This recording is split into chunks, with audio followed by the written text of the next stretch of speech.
නමස්කාර වේවා බුදුරුවනට සැමදා බුදු හිමි සරණ යමි. නමස්කාර වේවා ධම්රුවනට සැමදා සදහම් සරණ යමි. නමස්කාර වේවා සංඝරුවනට සැමදා මහා සංඝ සරණ යමි. නමස්කාර වේවා තුනුරුවනට සැමදා තිසරණ සරණ යමි. සාදු සාදු සාම්. පින්වත්නි, පළමුවෙන්ම අපි සිහි කරමු. ඒ තමයි අපගේ මාගේ ගුරු දේවෝත්තම පින්වත් ලොකු ස්වාමීන් වහන්සේ තමයි අපට ධර්ම විනය උගන්වන්නේ. ගුරු දෙවිඳුන් සිහි කරලා නමස්කාර වේවා කියලා සාදු කියමු. සාදු සාදු සාදු. පින්වත්නි, අද ගම්පහ අම්පාර පිහිටි රංජන් ලංකා ව්‍යාපාරයේ කළමනාකරන අධ්‍යක්ෂක රංජන් සේනානායක මහත්මයාගේ 50 වෙනි ජන්මදිනය නිමිත්තෙන් එතුමාට නිදුක් නිරෝගී සුවපත් භාවය පිණිස මේ ධර්ම දානය දෙන්නේ. ඒ වගේම මේ ධර්ම දේශනාව ශ්‍රද්ධා රූප වාහිනී පටිගත කරලා විකාශනය කරන්න කටයුතු යොදලා තියෙනවා. එතකොට හරි සත්පුරුෂ සිතවිල්ලක් සාමාන්‍යයෙන් බොහෝ දෙනෙකුට හටගන්නේ නැති සත්පුරුෂයන්ට පමණක් හටගන්න සිතවිල්ලක් තමයි යහපත කරනවා කියන එක.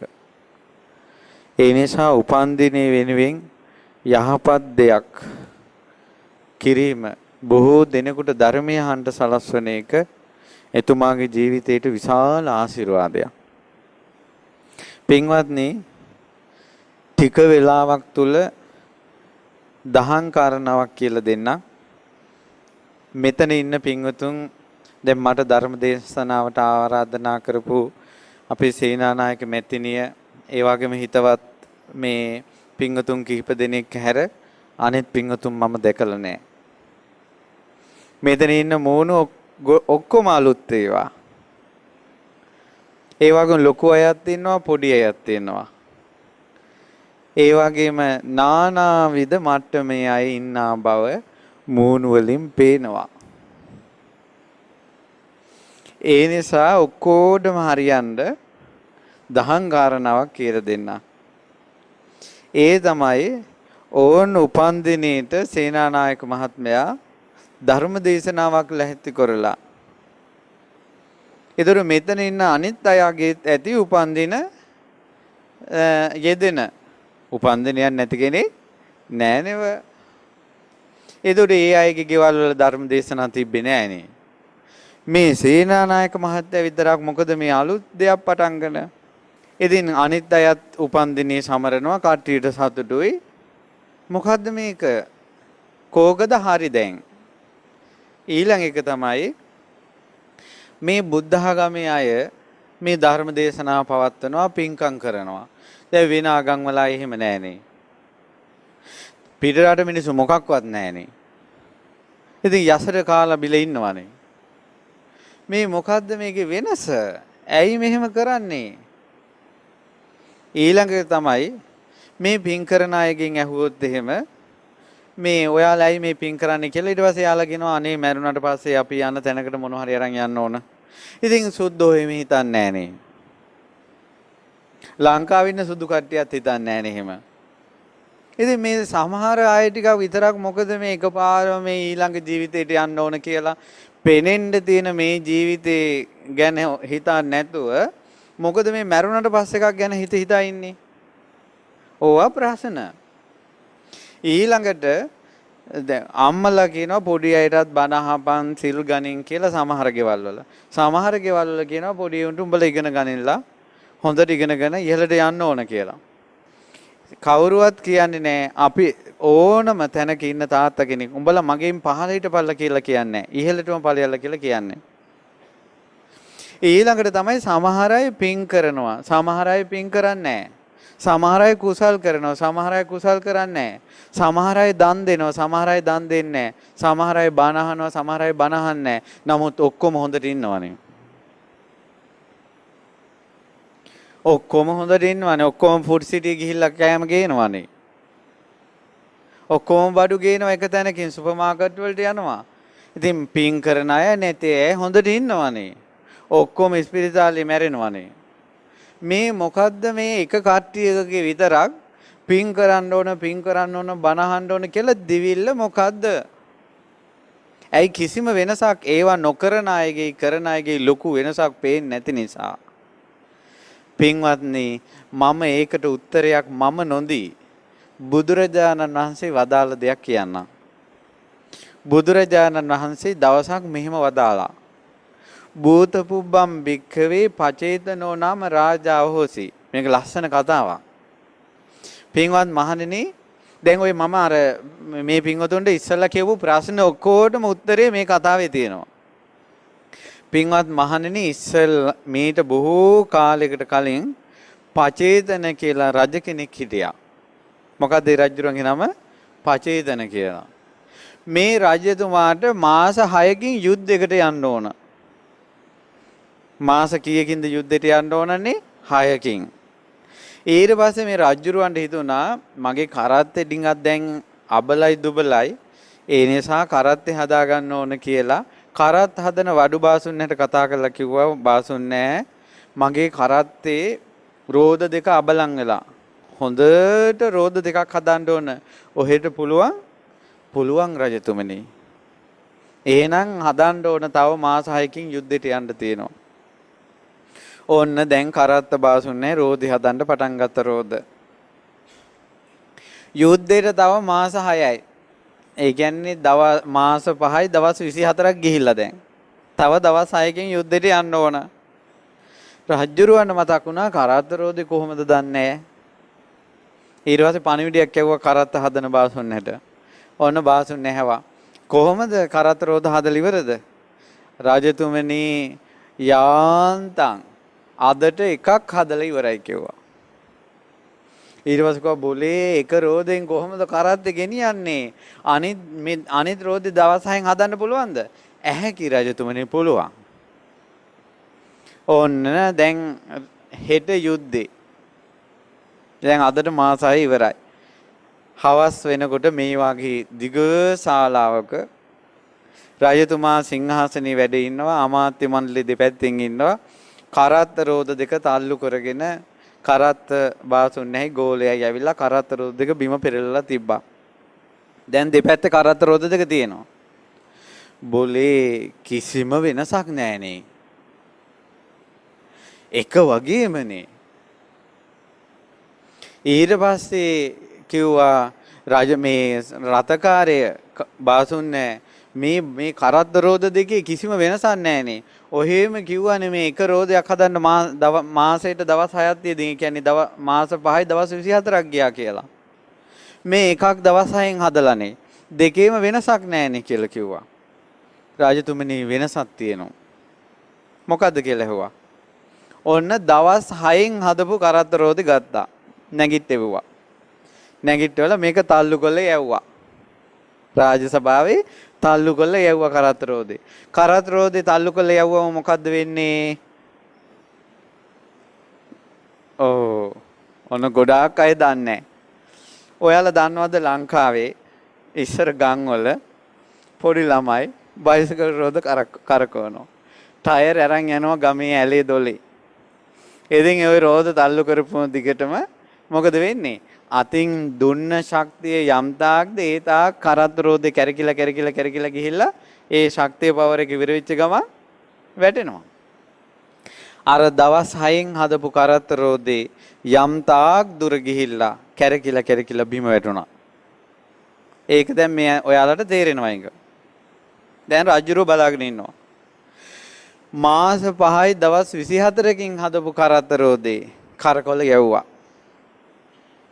කරකොල යවපු ගමන් කැරකිලා ගිහිල්ලා යම් තාක් ශක්තිය ඉවර වෙනකල් ගිහිල්ලා කෙලින් හිටියා වැටුන්නේ නැහැ. අලවංගුවක් පොළොවේ හිටෙව්වා වගේ කෙලින් හිටියා වැටුන්නේ නැහැ. බුදුරජාණන් වහන්සේ වදාලා පින්වත් මහණෙනි ඔය කරත්ත හදන බාසුන් නැවිලා ඒ කාලේ හිටියේ වෙන කවුරුවත් නෙමෙයි මම. පින්වත් මහණෙනි ඒ කාලේ ලී වැඩවලට මම හරි දක්ෂයි. ඊට වැඩිය දක්ෂයි මම දැන් මිනිස්යාගේ හිතේ. ඊට පස්සේ රජුරෝ අහනවා මොකද්ද මේ කරත්ත රෝද දෙකේ වෙනස? බාසුන් කියනවා මාස 5යි දවස් 24කින් හදපු කරත්ත රෝදේ වටේ රවුමේ ඇදකුද නැහැ. ගරාදි වැටේ ඇදකුද නැහැ. මැද තියෙන බොස් ගෙඩියේ කරත්තේ මැද තියෙන බෝලේ ඇදකුද නැහැ. ඒ නිසා කෙලින් හිටියා. අර දවස් 6කින් හදපු එකේ නිම් වලල්ලේ අර අයිනේ රවුමේ ඇද තියෙනවා දොස් තියෙනවා. ගරාදි වටේ ඇද තියෙනවා දොස් තියෙනවා. මැද බෝලේ බොස් ගෙඩියේ ඇද තියෙනවා දොස් තියෙනවා. ඒ නිසා වැටුණා කිව්වා. බුදුරජාණන් වහන්සේ වදාලා මේ වගේ පින්වත් මහණෙනි යම්කිසි කෙනෙක්ගේ සිතේ කයේ වචනේ දෝෂ තිබ්බොත් අඩුපාඩු තිබ්බොත් වැරදි තිබ්බොත් වැරදිච්ච ඒවා තිබ්බොත් පව් කරපු ඒවා තිබ්බොත් අකුසල් තිබ්බොත් කරත්ත රෝදේ කැරකිලෙයයි අවසානයේ වැටෙනවා. අඩුපාඩු නැත්තම් දොස් නැත්තම් වැරදි නැත්තම් ඒ කරත්ත රෝදේ ගිහිල්ලා අර විදියට හිටියා වගේ පිහිටියා වගේ කෙලින් සුගතියේ පිහිටනවා. ආනෝක තමයි පින්වත්නි පින්වත් දරුවනේ වෙනස. පින් කරන මිනිසුත් ඉන්නවා පින් නොකරන මිනිසුත් ඉන්නවා ඔක්කොම එක වගේ කරත්ත රෝද දෙකම එකට කැරගෙනවා. කැරගෙන එක නතර වෙච්ච ගමන් තමයි දෙකේ වෙනස පේන්නේ. ඒ වගේ හොඳට කාලා බීලා ඇඳලා කියලා යාන වාහනවල යන ගමන් යමින් ඉන්නවා තමයි. හැබැයි මැරිච්ච ගමන් තමයි වෙනස තියෙන්නේ. මැරිච්ච ගමන් වෙනස. හොඳට ඉන්නවා. ඔයාලා දන්නවද දන්නේ නැහැ මීට අවුරුදු කිහිපයකට කලින් මේ මතුගම පැත්තේ මෙතනත් ඇති මතුගමට සම්බන්ධ පින්වතු. මතුගම පැත්තේ ඇමති කෙනෙක්ගේ දුව മന്ത്രി කෙනෙක්ගේ දුව මායම් වුණා. මායම් වුණා කියන්නේ කොණ්ඩේ කඩා දාගෙන කෙල්ල පෙරාගෙන නටනවා. ඊට පස්සේ මිනිසු ටික වට වෙලා අර മന്ത്രിතුමාගේ දුව දැන් ලැජ්ජායි බෑ මේ වාගේ සභාවක කෙල්ල පෙරාගෙන නටනවා මොනවා කරන්නද? ඊට පස්සේ ඒ කෙල්ල පෙරාගෙන නටලා මේ වාගේ සභාවේ කෙල්ලවරේ හිටිය හරි ලස්සන කෙල්ලෙක්. ඒ කෙල්ලගේ පැත්තට ගිහිල්ලා කිව්වා මෙහෙ වරෙන් කියලා. දැන් අර කෙල්ල ආව ළඟට. උඹ මට සාප කරන්න එපා. උඹ මට සාප කරන්න එපා. උඹ මට සාප කරන්න එපා කියලා කියනවා. ඊට පස්සේ අනිත් අය වට වෙලා ඇහුවා කවුද උඹ කියලා. මං മന്ത്രിතුමා කිව්වා. ඊට පස්සේ ඇහුවා උඹ කොහෙද ඉන්නේ? ඊට පස්සේ කිව්වා මං ඉන්නේ නගර සභාවේ. නගර සභාවේ කොහෙද? වැසිකිළිවලේ. ඊට පස්සේ කිව්වා උඹ විතරද ඉන්නේ? නෑ ගොඩාක් අය ඉන්නවා කිව්වා. එකිනෙකා තරහ එනකොට නියපොතු දික් වෙනවා කිව්වා. තරහට හූර ගන්නවා කිව්වා. ඇඟ තුවාල කර ගන්නවා කිව්වා. උඹලා මොනවද කන්නේ ඇහුවා. ඒ වලේ තියෙනවා තමයි කිව්වා කන්නේ. දැන් මන්දිරේතුමා කොහොමද හිටියේ? කොහොමද කරත්තර දෙක හොඳට කැරගුණා. නතර වෙච්ච ගමන් තමයි එකිනෙකාගේ ජීවිත වෙනස් වෙන්නේ. ඊට පස්සේ ඇහුවා උඹ මොකද මේ කෙල්ලට කියන්නේ සාප කරන්න එපා කියලා. ඊට පස්සේ අර සභාව මැද ලැජ්ජයි පින්වත්නි. අර සභාව මැද කෙල්ල පෙරාගෙන කෑ ගහලා කිව්වා මේකී මං අනාථ කොලා කියලා අර කෙල්ල බිම් බලාගත්තා. අර කෙල්ලට රස්සාවක් දෙනවා කියලා අර මේක පත්තරේ ගියා මේ කතාව. අර කෙල්ලට රස්සාවක් දෙනවා කියලා අර මන්ත්‍රීතුමා මේ කෙල්ලව අනාථ කළා, දූෂණය කළා. ඉතින් දැන් මේ කෙල්ලට අරක මතක් වෙනවා තමන්ගෙන් වෙච්ච වැරද්ද. මතක් වෙන ගානේ අර මෝසල මිනිහා මාව විනාශ කළා තුක් කියලා කෙල ගහනවා. අර අහිංසක කෙල්ල තමන්ට වෙච්ච වැරද්ද සිහි කරලා අර මිනිහට ශාප කරන වාරයක් පාසා පෙරේත ලෝකේ ඉපදුන අර පෙරේතයාගේ ඇඟ ගින්දරෙන් පිච්චිලා යනවා. ඒකයි දැන් කොහොමද හිටියේ අවසානයේ මොකද උනේ? ඒ නිසා පින්වත්නි මේ ජීවිතේ හොඳට කාලා බිලා ඉන්න පුළුවන්. පරලොවක් ගැන හිතුවේ නැත්තම් පින්වත්නි මේ ජීවිතේ තව පොඩි කාලයක් අපිට ඉන්න තියෙන්නේ. චූටි කාලයක්. මිනිස්සු අතර තියෙන වෙනස්කම් බලන්න. මිනිස්සුන්ගේ තියෙනවා පෝසත්කම් තියෙනවා, දුප්පත්කම් තියෙනවා.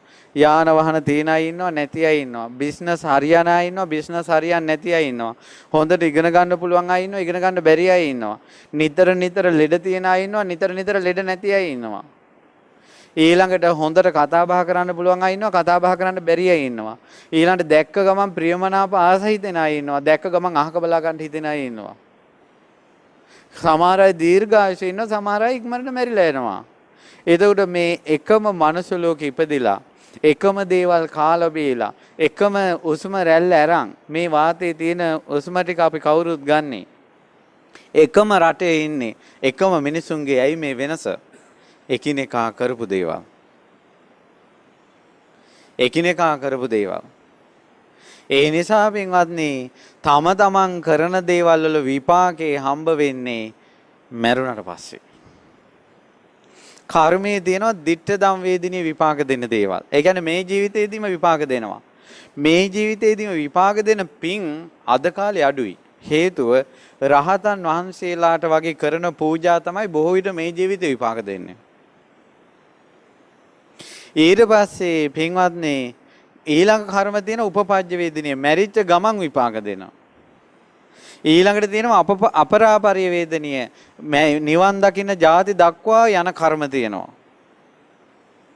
ඒ නිසා අපි කරන කියන දේවල් වල විපාක හැම එකම මේ ජීවිතේම බලන් දෙපා. ඒක අනුවනකම. සමහර අය කියනවා අර මිනිස්සු කරතොත් කරන්නේ නරක වැඩ හොඳට ඉන්නේ ඔය. ඊට පස්සේ කියනවා අර කට්ටියට ඉතින් බණ භාවනාවයි සීලෙයි ධර්මෙයි අර වෙන මොකක්වත් නැහැ. කෝ වෙනසක් නැහනේ. ඔය මිනිසුන්ට එන කොච්චර කරදර එනවද කියලා මිනිස්සු කියනවා. ඒකට හේතුව තමයි මිනිස්සු මේ ජීවිතේදීම කර්මය බලාපොරොත්තු වෙනවා. එහෙම නෑ. කර්මයේ ආකාර තුනකට සකස් වෙනවා. ඒක දන්නේ බුදුරජාණන් වහන්සේ. කර්මය කියන්නේ හරි භයානක දෙයක්. කොච්චර භයානකයිද කියලා කියනවා නම් මට වෙච්ච දෙයක් මං කියනම් මම හරියට පුදුම වුණා. අම්මාට ළඟදින් ලැබුණා උතුම් ධාතුන් වහන්සේ නමක් කැලණිතිස්ස මහරහතන් වහන්සේගේ මේ පැත්තේ හිටියේ. මේ කැලණියට අයිති ප්‍රදේශනේ මේ කොළඹ. මේ පැත්තේ රහතන් වහන්සේ හිටියේ.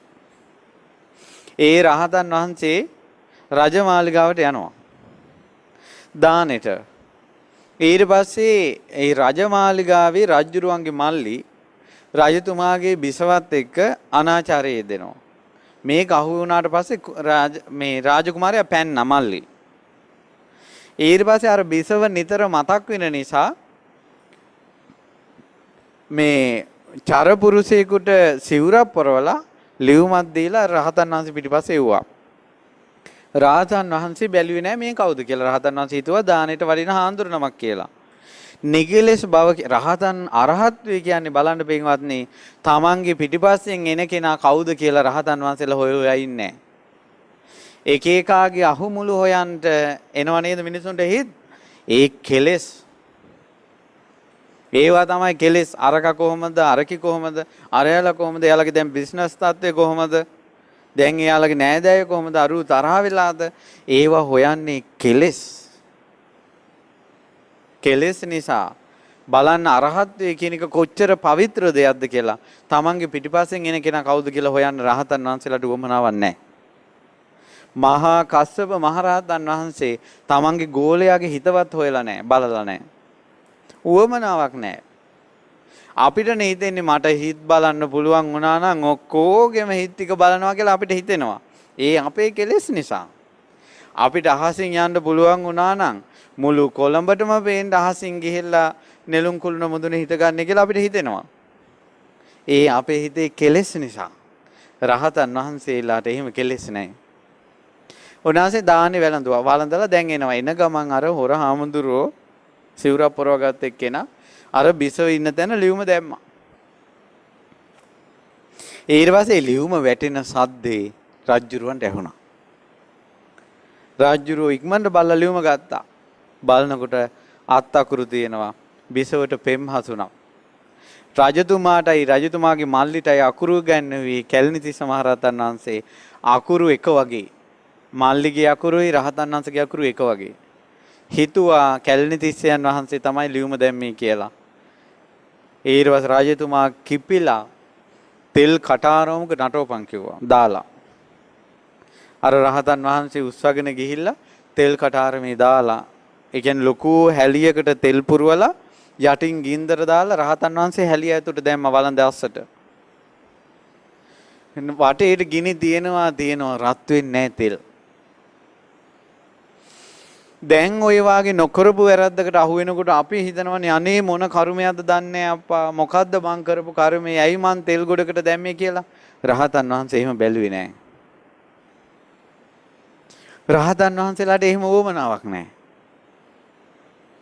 හැබැයි තෙල් ටික උණු කරන්න උණු වෙන්නේ නැහැ. එතකොට රහතන් වහන්සේ දිවසින් බැලුවා ඇයි මේ කියලා. ඕන්න පේනවා. දවසක් හරක් බලන කොල්ලෙක් වෙලා ඉඳලා ගොපලු දරුවෙක් වෙලා ඉඳලා ඒ ගොපලු දරුවා පින්වත්නි ඕන කිරි ටිකක් උණු කරනවා. උණු කරන රෝක වටේ මැස්සෙක් කැරකෙනවා. ඉතින් මැස්සා අයින් කළා. ඊට පස්සේ මැස්සා අයින් කරලා ඒත් ආයෙ කැරකෙනවා. ඊට පස්සේ නොදකින්තෝ කියලා මැස්ස ඇරන් අර උණු කිරියකට දාලා කවලම් කළා. පේනුණා. අර තෙල් උණු වෙන්නේ නැති අර මැස්ස අයින් කළානේ බොහෝ විට. නමුත් අවසානයේ දැම්පු නිසා ওই තෙලේම තැම්බිලා උන්වහන්සේ පිරිනුවම් පානවා. ඉරදීන් අදිෂ්ඨානිය අත්හැරියා. පිරිනුවම් පාන්නට අදිෂ්ඨාන කළා. තෙල් හැලිය නැටවි තෙල් හැලියේ බැදිලාම උන්වහන්සේ පිරිනුවම් පෑවා. මුහුදට දැම්මා. මුහුදට දැම්මට පස්සේ මුහුද ගොඩ ගැලුවා දෙවියෝ කිපිලා. ඔන්න සුනාමියක් ගැන වංශ කතාවල තියෙන විස්තර. අපි ඉස්සර ඔය කතාවට කිව්වා මිසක් ඇස් වලට දැක්කේ නෑනේ. ඒත් ඔයාලා සුනාමිය දැක්කා. මුහුද ගොඩ ගැලුවා. කැලණිය සම්පූර්ණයෙන් මුහුදෙන් යට වුණා. ඊට පස්සේ තමයි රජුරෝ ලොකු රත්තරන් හැලියක, අපි නැවක් කියලා කියන්නේ නැවක් නෙවෙයි, රත්තරන් හැලියක රජතුමාගේ දූ කුමාරි තියලා පාකල හැරි බිල්ලට විහාරමාදේවි. කියන්නේ කී කතාව නෙවෙයි. ඊට පස්සේ රහතන් වහන්සේගේ ධාතුන් වහන්සේලා පුරාණ ස්තූපයක, මේ පැරණි ස්තූපයක නිදන් කළා සෑයක් තිබුණා. ඒ සෑය වල් බිහි වුණා. මීට අවුරුදු 30කට කලින් පාරක් හදනකොට ලොකු බැකෝ එකකින් මේ මහා පාරක් හදාගෙන යනවා. යනකොට අර පන්සල මැදින් යනකොට ගැඩොල් ගොඩ මතුවුණා. ගැඩොල් ගොඩ මැද මංජුසාව මතුවුණා. ඒ කියන්නේ කළු පාට ගැහිච්ච මොකද්ද වාජනයක් හම්බ වුණා. ඒ වාජනේ අර බැකෝ එකේ මිනිහයා ගෙදර අරන් ගියා. ගෙදර අරන් ගිහිල්ලා තියාගෙන ඉඳලා දවසක් ඉදුණා මොකද්ද දන්නේ නැහැ බම් මේ කියලා කැපුවා අර වාජනේ. යකඩ කපන කීයකින් කැපුවා. කපනකොට කහ පාට කුඩු වැටෙනවා. රත්තරන් ඒ. ඇතුළ බලනකොට කපලා මොනවද සුදු පාට කෑලි කෑලි වගේක් තියෙනවා. ඉතින් මේක මොකද්ද කියලා බලන්න එක එක ක්‍රම තියෙනවනේ. මෙයාගේ හිතට එකම එකයි ඒ ගෙදර මිනිහයාගේ හිතට ආවේ ගෙදර උපාසකම්මගේ. මොකද්ද හිතුනේ? මෙයා වතුර හැලියක් නටවල ඒකට දැම්මයි ටික. දැන් වතුරේ සුදු පාට පාවී තියෙන මොනවත් වෙන්නේ නැහැ. ඉක්මනට බය වෙලා ගත්තා. හීනෙන් ඇවිල්ලා දෙවිවරු කිව්වා ඔය මේ රම් මංජුසාව දලදා හඳුරන්න දීප පූජා කරපන් කියලා. අර ධාතුන් වහන්සේලා වැඳගෙන පුද ඉඳලා අපිට පූජා කළා. පුදුමේ කියන්නේ අර ධාතුන් වහන්සේලාත් රත් කළානේ වතුරේ. කොහොමද කර්ම? මැස්සෙක් දැන දැන චේතනාවක් පහල කරලා කිරියකට දාපු කර්මය ඔහොම ආවනම් මිනිස්සු චේතනා පහල කර කරන කර්ම කොහොම වෙයිද? හැබැයි ජීවත් වෙන කල් කිසිම දෙයක් පේන්නේ නැහැ නේ. ඇයි කරද්ද රෝද දෙකම එකට කැරගෙන හොඳට නැවතිච්ච තැන තමයි කර්මය ආවේ. ඒ නිසා මේ වෙනකොට තමන්ගේ ජීවිතේ දැන නොදැන තම තමන්ගෙන් වෙච්ච කර්මවල විපාක තමන්ගේ පිටිපස්ස එනවා. තමන් කරන වැරැද්දකින් අත මිදුනේ නැත්තම් කුසලයට ආවේ නැත්තම් පින්බලේ වැඩි කරගත්තේ නැත්තම් පින්වත්නි මැරුණට පස්සේ අඳුරුයි ලෝකේ.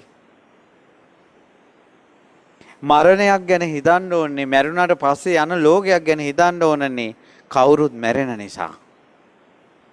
කවුරුත් මැරෙන නිසා නොමැරෙන කෙනෙක් ලෝකේ නැහැ වෙන්වත්නි. නොමැරෙන කෙනෙක් නැහැ. කොයි වෙලාවෙ කොයි මොහොතේ මැරිද දන්නේ රත්නපුරේ අපේ අඳුරන පවුලක් හිටියා. මේ කෙල්ල බොහොම අමාරුවෙන් ඉගෙනගෙන බැංකුවේ රස්සාවක් ගත්තා.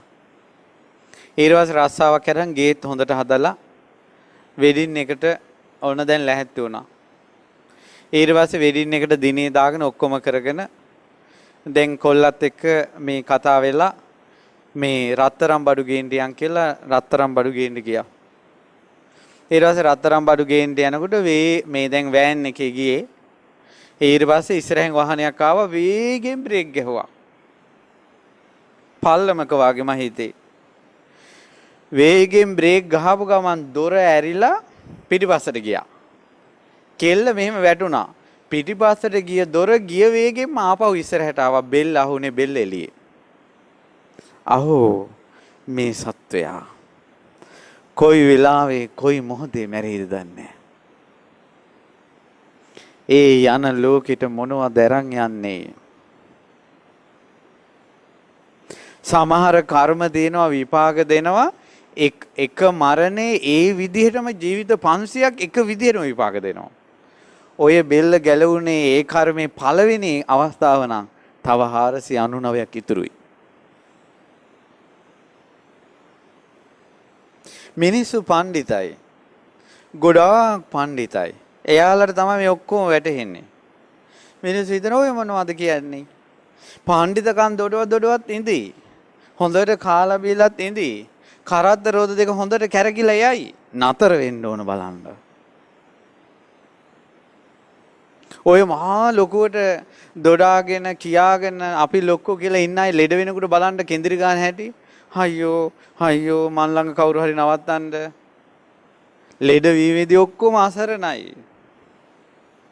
මර බිය ඉදිරියේ ඔක්කොම අසරණයි. පින්වත්නි එක එක්කිනාට කර්ම විපාක දෙන විදිහ හරි පුදුමයි. තව සිද්ධියක් කියනවා මේ කර්ම එන හැටි. ඕන පින්වත්නි මේට අවුරුදු 15කට 20කට විතර කලින් මේ කොළඹ පැත්තේම පවුලක් හිටියා තරුණ ජෝඩුවක් විවාහ වුණා. ඔන්න පවුලේ පළවෙනි දරුවා කෙල්ල. ඉතින් හරි ආදරේ දූට. එහෙම ඉඳලා අවුරුදු 2ක් 3ක් විතර යනකොට තව දරුවෙක් ඉපදුනා කොල්ලෙක්. ඉතින් දැන් අම්මා ගෙදර නැවතිලා ඉන්නවා තාත්තා වැඩට යනවා. ඊට පස්සේ අර මේ පොඩි පුතා පොඩි දරුවෝ නිතර චූ කර ගන්නවානේ. ඊට පස්සේ දැන් දෝනිත් ඇවිල්ලා අවුරුදු 3 විතර පොඩි දෝනි ළඟට වෙලා ඉන්නවා. ඊට පස්සේ අර අම්මා අර ඇඳුම් මේ චූටි බබාගේට ඇඳුම් මාරු කරන ගමන් කියනවා දෝනි මල්ලි චූ කරනවා මේ චූ පෙට්ටිය කපලා දාන්න ඕන. කිකියා ඉතින් විහිළු කර අම්මා ඉතින් ඉන්නවා. දවසක් අම්මා කුසියේ උය අයිනොත් එකපාරම කෑ ගහන හඬක් මේ ඇහුණා. එහෙම නතර වුණා. ඉතින් අම්මා හිතුවා චූටි බබා මේ බය වෙලා වෙන්න ඇති කියනකොට කෙල්ල මේ ලේ ගෑවිච්ච කතුරකුත් අරන් එනවා. චූටි දෝනේ. ඇවිල්ලා කියනවා අම්මා ආයෙනම් මල්ලි චූදාන එකක් නැහැ මං කැපුවා කිව්වා. ඊට පස්සේ යනකොට ලේ විලක් මැද පොඩි බබා ඉන්නවා. ලේ විලක් මැද පොඩි බබා ඉන්නවා. ඊට පස්සේ කිව්වා මේ අම්මට දැන් සිහි කල්පනාවක් නැහැ. ඉක්මනට මහත්තයාට කතා කළා. ඉක්මනට එන්න කියලා වෙන ලෝකයක් නැහැ. දැන් දරුවා බදාගෙන අම්මා අඬනවා. ඊට පස්සේ මහත්තයා ඉක්මනට ළඟ වැඩ කරන්න නැත්තේ. ඉක්මනට ආවා කාර් එක කරා. ඇවිල්ලා ලේ විලක් මැද. දැන් පොඩි කෙල්ල ගැන ගානක් නැහැ. අර පොඩි දරුවා තමයි. ඊට පස්සේ දැන් කෙල්ල බය වෙලා හැංගිලා. ඊට පස්සේ ඉක්මනට දැන් දුව ගෙදර ඉන්නවනේ. දරුවා වහනෙට දාගත්තා. මේ අම්මත් නැංගා දරුවා වඩාගෙන තාත්තා ඩ්‍රයිවිං කළා. වහනේ ගන්නකොටම දඩස් ගෑවා. අහෝ අර පොඩි කෙල්ල හැංගිලා තියෙන ටයර් එක අස්සේ.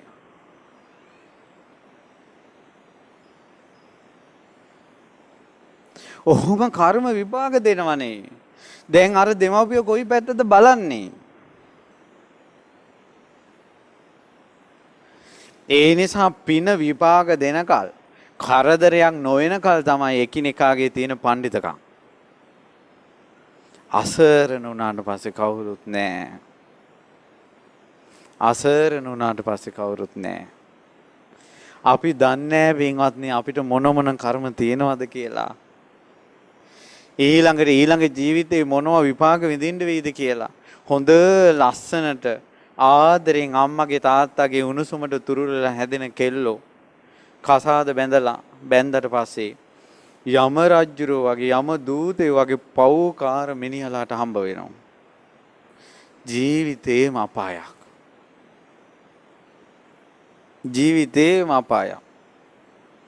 ආදරෙන් සෙනෙහසෙන් අම්මගේ තාත්තගේ උණුසුමට හැදෙන කොල්ලෝ හොඳට අහිංසකව ඉගෙනගෙන ඊට පස්සේ අම්මලාම තමයි විවාහ කරලා දෙන්නේ හොඳට වෙඩින් නැරන් හම්බ වෙන කෙල්ල යක්ෂණියක් වගේ. ඒතකොට මුළු ජීවිතේම ඉවරයි. අපිට සාමාන්‍ය ලෝකේ නම් මිනිස්සේ අපිට රැව්වොත් එහෙම අපේ හිතට දෙන්න වචනයක් කිව්වොත් එයාට කතා නොකර ඉන්න පුළුවන්. අහක බලන්න ඉන්න පුළුවන්. හිතා ගන්න ජීවිතේට ඔකත් එක්ක කතා කරන්නේ නැහැ කියලා අපිට අහක බලන්න යන්න පුළුවන්. තමන්ගේ ගෑණි තමන්ට සත්තුන්ගේ නංකි කියා ගොනා බූරුවක් කියලා බනිද්දී ඒත් කාම ආශාව නිසා ඒ මිනිහට රැට ඒ ගෑණිත් එක්ක බුදියා ගන්න සිද්ධ වෙනවා. දීන වෙනවා හිත. සමහර අයගේ ජීවිතේ තියෙනවා මැරෙන කල්ලි වගේ. සැනසිලි වචනයක් නැහැ. සමහර අය ගෙවල් වලට නෝනා කියලා නමට. සමහර අය ගෙවල් වල මහත්තයා කියලා නමට. ඇයි මේ ආදරේ නැත්තේ? ඇයි මේ සෙනෙහස නැත්තේ?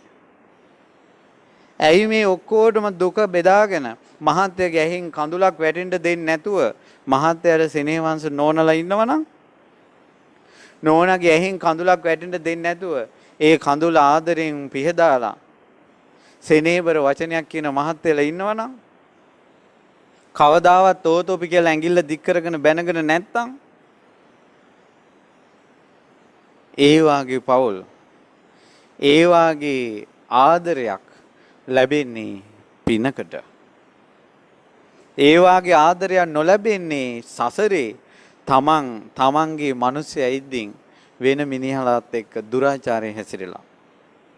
වැරදි කාමසේවනයේ විපාක තමයි නිරේ උපදිනවා මනුස්ස ලෝකෙට ආවට පස්සේ ආදරේ ලැබෙන්නේ නැහැ.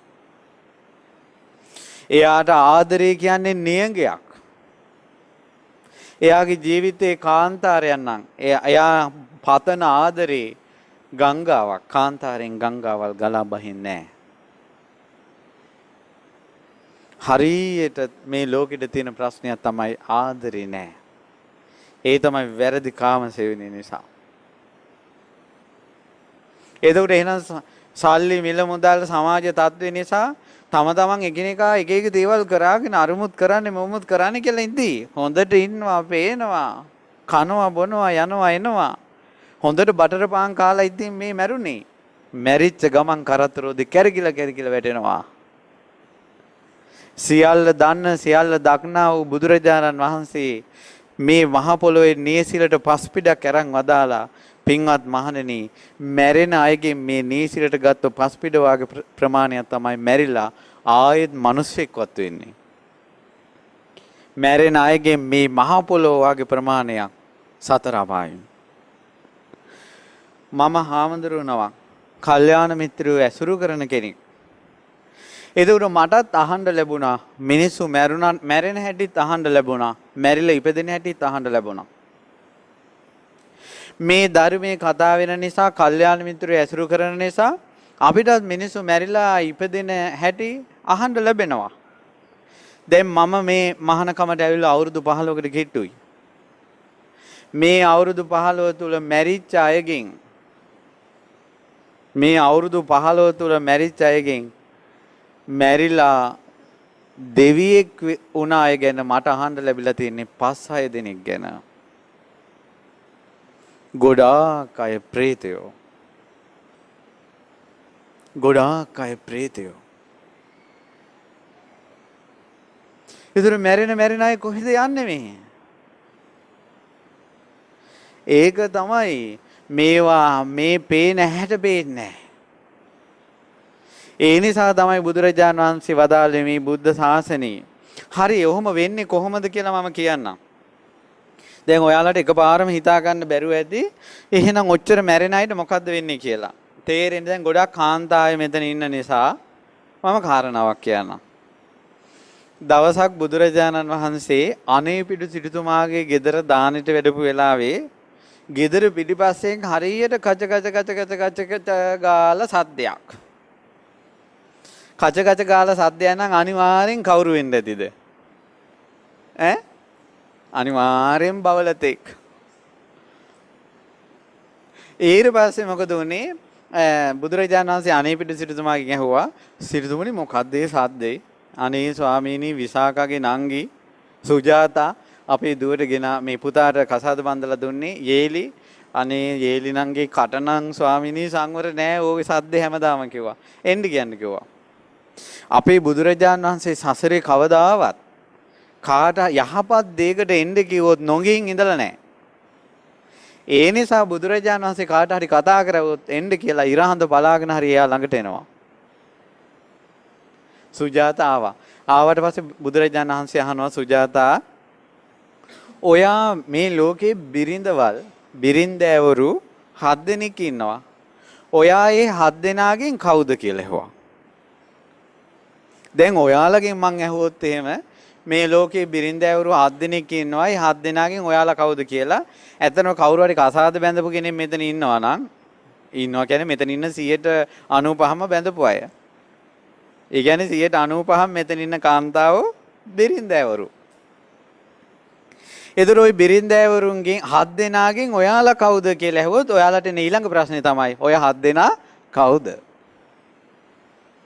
බුදුරජාණන් වහන්සේ ඇහුවා සුජාතා අහනවා ස්වාමීනි ඔය 7 දෙනා කවුද? කිව්වා සුජාතා මේ බුදු ඇසින් බුදුරජාණන් වහන්සේ බල්ලා කියන්නේ මේ අතීත අනාගත වර්තමාන තුන් කාලේ කියන්නේ අදටත් ඒක ගැලපෙනවා. සුජාතා එක බිරිඳක් ඉනවා. ඒ බිරිඳගේ නම චෝරබරියා. චෝරබරියා කියන්නේ හෙර බිරිඳ. හෙර බිරිඳ කියන්නේ මිනිසයාගේ හොර බිරිඳ කියන එක නෙවෙයි. බිරිඳක් ඉන්නවා ඈ සෙරක්. කොහොමද සෙරක් වෙන්නේ? මිනිසයා ගේන දේ මෙයා සොරකම් කරනවා. ඔයාලගේ සමාජේ නම් තියෙනවද දන්නේ සමහර මහත්තයලා ඇවිල්ලා සර්ට් එක ගලවලා තියලා වොෂ්රූම් යන අතරේ සර්ට් එකේ තියෙන සල්ලි පර්ස් එකේ සල්ලි අතුරුදහන් වෙනවා. ගෙදර හොරු හිටියෙන්නේ නැහැ නෝන විතරයි. ඇසරක්. ඊට පස්සේ සමහර වැඩ කරනවා කියනවා අපේ මහත්තයාට දැනගන්න තියන්න එපා. ඒ කියන්නේ මහත්තයාට දැනගන්න තියන්න එපායිලු ඒ වැඩ. ඒ කියන්නේ හොර වැඩක්ද නැද්ද? හොර වැඩක්. හොර වැඩ කරනවා හැම වෙලාවෙම බයෙන් සැකෙන් ඉන්නේ මෙයා මේ කෙල්ල. ආනේ ස්ත්‍රියට කියනවා ඒ බිරිඳට කියනවා චෝර බරියා. ඊළඟ එක්කෙනෙක් ඉන්නවා වදක බරියා. වදක බරියා කියන්නේ වද දෙනවා. සැනසෙල්ලක් නැහැ. තෘප්තිමත් වීමක් නැහැ. අරක දෙන්න මේක දෙන්න මේක දෙන්න. ඊට පස්සේ මහත්තයලාට කියනවා යෝදියේ වද දෙන්න එපා අප්පා කියනවා. යම් ගෙදරක බිරිඳ ස්වාමියාට බරක් නම් වදක බරියා. තුන්වෙනි එක දැන් ඔන්න මේ ලිස්ට් එකක් හදාගෙන හරියට දාගන්න තමන් කොතනද ඉන්නේ කියලා. තුන්වෙනි එක්කෙනා තමයි ස්වාමි බරියා. අන්න භයානකම තැන. ස්වාමි බරියා කියන්නේ gedara ලොක්කි. එයාගෙන් අහලා කරන්න ඕන. පන්සලට ආධාරයක් දුන්නත් අපි නෝනාගෙන් පොඩ්ඩක් අහලා කියන්න. gedara ලොක්කි එයා. හැබැයි මෙහෙම තියෙනවා. ආදරයට සෙනෙහසට මහත්තයා කියනවා නෝනා ඔයා ගෙදර කටයුතු ටික බලන්න මට මගේ පාඩුවේ වැඩ ටික කරගෙන ඉන්න ඔයා ගෙදර කටයුතු ටික බලන්න. ඒතර සම්පූර්ණ ගෙදර හැන්ඩල් කරන්නේ එයා. හැබැයි මේ දෙන්න කතා වෙලා එක කරන්නේ. ඒක නෙවෙයි. ඒක ආදරේ. මේකේ කටේ තියෙන සැරට මිනිහා යටක් කරගත්තා. සමහර ස්ත්‍රී මේ ලෝකේ නැතුව ඇති. වචන තියෙනවනේ කච ගාලා. කතුර වගේ එනවනේ කර්මානුරූපව කටවල්. මේ ඔයාලා ගැන මේ කියන්නේ. වරදවා ගන්න එපා. මම මේ දහම් කරුණු තේරුම් කරන්න කියන්නේ. ඒ වචනෙට ආවට පස්සේ මිනිස්සයා බයයි අර වචන ටිකට. බය වුණාට පස්සේ gedara තියෙන ඔක්කොම ටික එයාට පවරලා මෙයා ඉන්නවා. මේ කොළඹ පැත්තේ එක ගෙදරක උදේට වැඩට යනකොට මිනිස්සයා නෝනාට වැන්දේ නැත්තම් නෝනා කනට ගහනවලු. දැන් බලමු මේ වගේ මේ වගේ ස්ත්‍රීන් මැරුණාට පස්සේ කොහෙද මේ පිට රටවල්වත් මේ අරුබුදේ තියෙනවා. මම ධර්ම ප්‍රචාරයට රටවල් වල යනවා. අනේ මන් ළඟට ඇවිල්ලා මිනිස්සු කතා කරනකොට අයියෝ ගෙවල් වල ප්‍රශ්න ඔක්කොම මේ ගෑනු මිනිහලාගේ ඇඟට කඩාපයින්න ප්‍රශ්න තියෙන්නේ. ඒක මහත්තයෙක් බැරිම තැන රෙකෝඩ් කරලා ගෙනත් දුන්නා. ස්වාමීනි මේ බලන්න කියලා. දෙන්න හොඳට hina වෙලා වහනෙන් බැහැලා hina වෙලා ඉන්නේ මල් වට්ටි අතේ තියාගෙන. නෝනා මල් වට්ටි අරන් පූජා කරනකොට මහත්තයා රෙකෝඩ් කරපු ෆෝන් එක දුන්නා මට. අනේ ඒකේ තියෙන ඒවා මට නම් අහන්න බෑ. විනාඩි දෙක තුනක් රෙකෝඩ් කළා මං තාප්පර 5ක් අහපු ගමන් ඉක්මනට මේ ස්ටොප් කළා. බෑ අහන්න. මට මේ මහත්තයා ගැන පුදුම පැහැදීමක් ඇති වුණා. මොකද මං එහෙමනම් අර කිවරයි. මේ මිනිස්සයා මේව අහගෙන ඉන්නේ කොහොමද කියලා. මේ ස්ත්‍රීන් පිරිමි යටපත් කරන එක පාපයක්. ඇයි ඒ පාපේ? ස්ත්‍රී ජීවිතේ පින්වත්නි කර්මාරූපව හටගන්නේ. පිරිමි නොවිඳින දුක් ස්ත්‍රිය විඳිනවා. මාසේ ගානේ දුක් විඳින එක ස්ත්‍රිය විඳින්නේ පිරිමියා නෙවෙයි. දරුවෙක් බඩේ තියාගෙන විඳින එක ස්ත්‍රිය විඳින්නේ පිරිමියෙන් නෙවෙයි. ඕන විදියට හැරෙන්න බෑ, ඕන විදියට යන්න බෑ. අපිට පොඩි බෑගයක් අතේ තිබ්බත් බරයි. ඊළඟට මොහොතක්වත් බිම තියන්නේ නැතුව බඩේ දරුවෙක් උස්සගෙන ඉන්නවා කියන දුක ස්ත්‍රිය විඳින්නේ පිරිමියා නෙවෙයි. දරුවා බිහි කරන දුක විඳින්නේ ස්ත්‍රිය පිරිමියා නෙවෙයි. පිරිමි නොවිඳින දුක් ස්ත්‍රිය විඳිනවා. ඒ තමයි ස්ත්‍රී ජීවිතේ කර්ම. ඊළඟට ජීවිතේ වරද්දා ගත්තොත් ස්ත්‍රියක් බොහෝ අපවාද උපවාද නින්දා වලට ලක් වෙනවා. පිරිමියා කොහොම හරි වෙට්ටුව දාලා පයින්නවා. ස්ත්‍රීන් තමයි මේකෙන් සෑහෙන දුක් විඳින්නේ. ගෙදරක වැඩි බරක් අදින්නේ ස්ත්‍රිය. ළමෙක් ලැබුණත් ළමයා රෑ එළි වෙනකල් අඬද්දී අම්මා තමයි ඇහැරලා ඉන්නේ තාත්තා ටිකක් වෙලා ඉඳලා නිදාගනින්. හැම දුකක්ම අම්මට. වදපු අම්මාමයි දුක දන්නේ. මිනිහාගෙන් බැනුම් ටික අහන්න ඕනේ ස්ත්‍රිය. ඒ ඔක්කොම ස්ත්‍රී ජීවිතේ දුක. බීපු මිනිස්සෙක් ළඟට එනවට මං නම් හිතන්නේ මේ පිරිසුදු ඉන්න කැමති ගෑනු කෙනෙක් කැමතියි කියලා. ඒ තමන්ගේ මිනිසයා බීලා බේබද්දෙක් වෙලා ළඟට එද්දී ස්ත්‍රී ඉවසන්න සිද්ධ වෙනවා. සමාජයෙන් එන අපවාද උපවාද ඉවසන්න සිද්ධ වෙනවා. මේ ඔක්කොම ස්ත්‍රී ජීවිතේ දුක.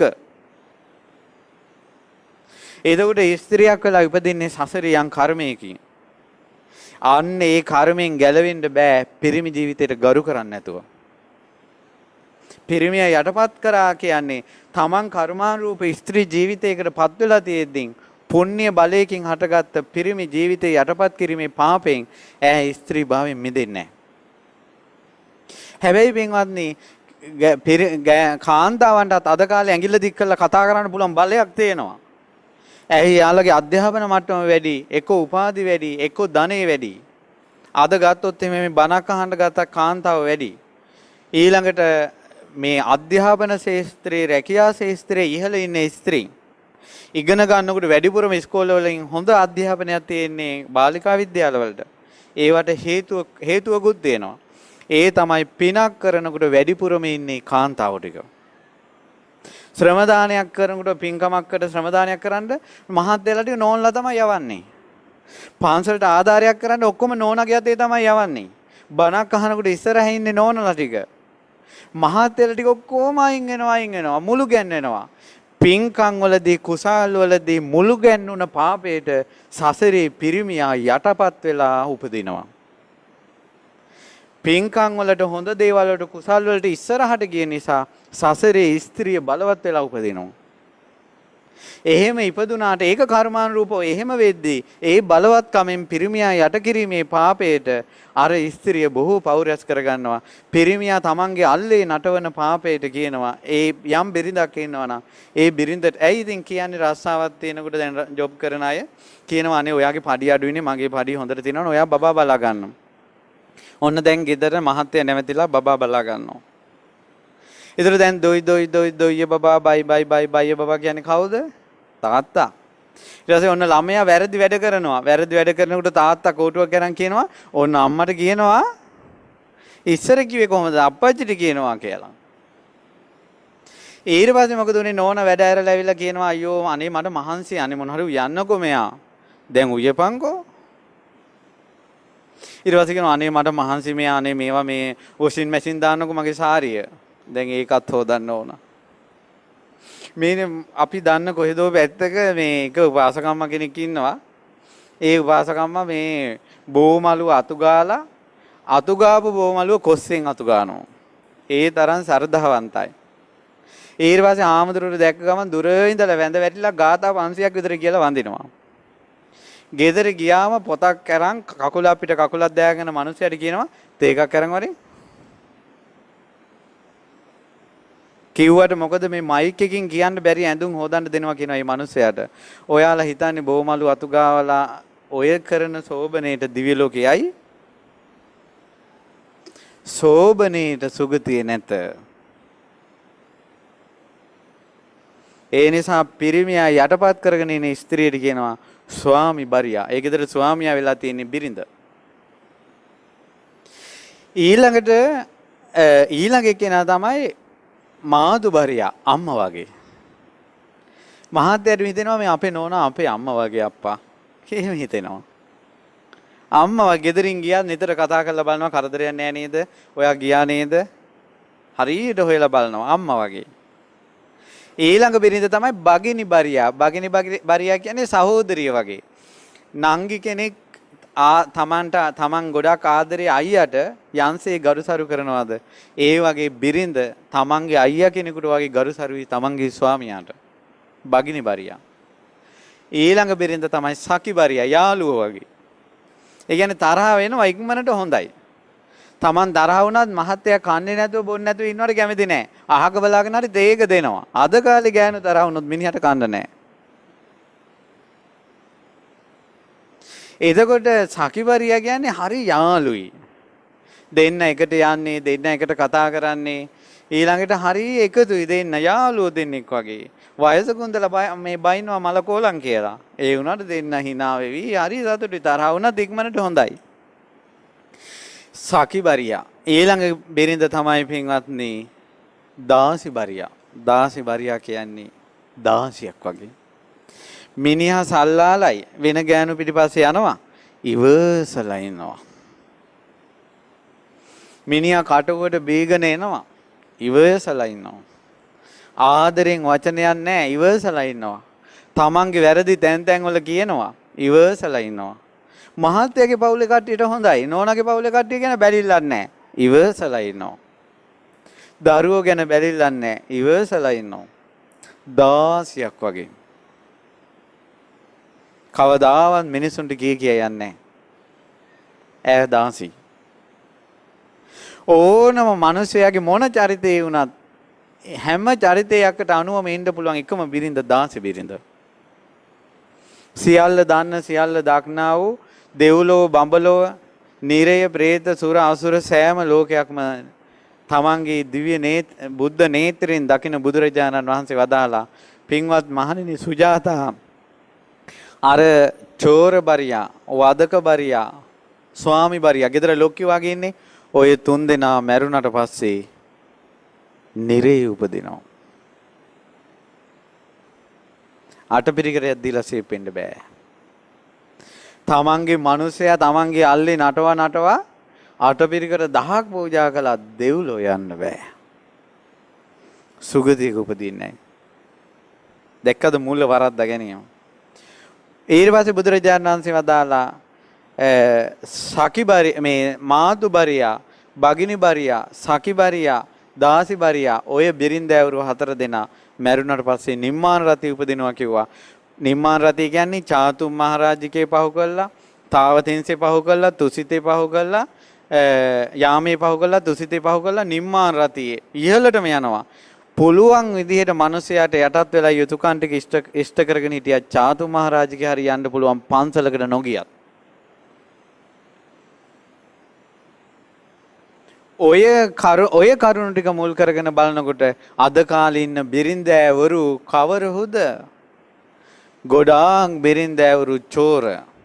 මිනිස්යාමයි ෆෝන් එක ගෙනත් දෙන්නේ මිනිස්යාමයි කාඩ් දාන්නේ ඒ ෆෝන් එකෙන්ම හොර මැසේජ් ගහනවා. චෝර බරියා. වදක බරියා වද දෙනවා. ඊළඟට ගෙදර ස්වාමියා යටපත් කර ගන්නවා. මැරෙන ගොඩාක් අය දුගතියි. කලාතුරකින් අම්මා වගේ නෝනා කෙනෙක් ඉන්නේ. කලාතුරකින් සහෝදරිය වගේ නෝනා කෙනෙක් ඉන්නේ. කලාතුරකින් යාළුවෙක් වගේ නෝනා කෙනෙක් ඉන්නේ. කලාතුරකින් දාසියක් වගේ ඉන්නේ. ඈලා පන්සලකට නොගියත් එයාලා නම් හොඳ ලෝකයකට යනවා පින්වත්නි. ඔන්න ඔහොමයි සුගතිය දුගතිය බිරින්දක් ඌපමණින් යෙදෙන්නේ.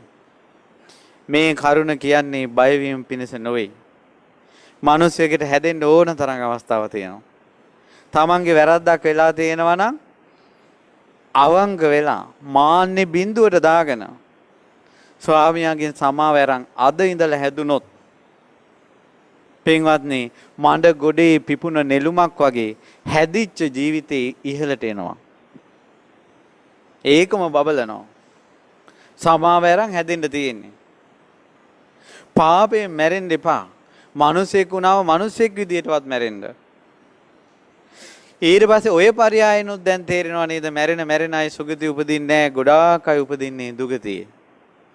ඊළඟට බලන්න පංච දුස්චරිතය ගත්තොත් ප්‍රාණඝාතයේ සොරකම, වැරදි කාමසේවනය, ඊළඟට මුසාව, සුරාව. ඇත්තටම මිනිසයන්ට ගාණක්වත් නැහැනේ බොනවා කියන එක පාපයක් කියලා ගාණක්වත් නැහැ මිනිසුන්ට. බොරු කියනවා කියන එක පාපයක් කියලා ගාණක්වත් නැහැ මිනිසුන්ට. අනාචාරයේ පාපයක් කියලා ගාණක්වත් නැහැ මිනිසුන්ට. හොරකම ගාණක්වත් නැහැ. මිනිස්සු දැන එලිපිට පෙනි පව් කරනවා. දැන එලිපිට පෙනි පව් කළා කියලා පාපෙන් රැස් වෙනවා නම් යම්කිසි දුක් විපාකයක් ඒව නැති වෙන්නේ නැහැ. පුදුම හිතුන කතාවක් මට කියවන්න ලැබුණා. ඒ තමයි මේ පංචශීලයේ ගැන. අතීතයේ කුරු රට සම්පූර්ණ මුළු රටම පංචශීලී රකිනවා. ඒ රටේ ගණිකාව පවා පංචශීලී රකිනවා.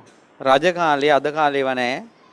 රජ කාලේ මව්පියන්ගෙන් වෙන් කරලා ඈත් කරලා රටේ නීතියෙන් සම්මත කරලා නගර සෝබනියක් පත් කරනවා. ඈ රැකෙන්නේ ඈගේ වෘත්තියෙන් මිසක් අම්මා තාත්තගෙන්වත් පවුලෙන්වත් පරම්පරාවෙන්වත් නෙවෙයි රැකෙන්නේ. ඈ රැකෙන්නේ වෘත්තියෙන්. රාජ සම්මතයක් රාජ නියෝගයක් ඒක. එතකොට ඈට තියෙන සීලයක්. ඒ සීලය තමයි Tamanට කහවණු දීලා වෙන් කරගත්ත කෙනත් එක විතරයි ඉන්නේ. වෙන අය දිහා බලන්නේ නැහැ. මේ කුරු රට හිටපු නගර සෝබනිය දවසක් මේ මණ්ඩපේ ඉන්නකොට ඒක කොල්ලෙක් ඇවිල්ලා කහවණු පොදියක් අතට දීලා කිව්වා අද උඹත් එක මේ අද උඹ මාව වෙන් කර ගන්නවා කියලා. ඊට පස්සේ මම ගිහිල්ලා එන්නම් කියලා කොල්ලා ගියා. ඊට පස්සේ කොල්ලා ගිහිල්ලා ආවේ නෑ එදා. අර මේ නගර සෝබනිය ආවේ නෑ කාමරෙන් එළියට. කොල්ල වෙනුවෙන් හිටියා. දෙවෙනි දවසේ ආවෙත් නැහැ. තුන්වෙනි දවසේ ආවෙත් නැහැ. හතරවෙනි දවසේ ආවෙත් නැහැ. මාසයක් ආවේ නැහැ.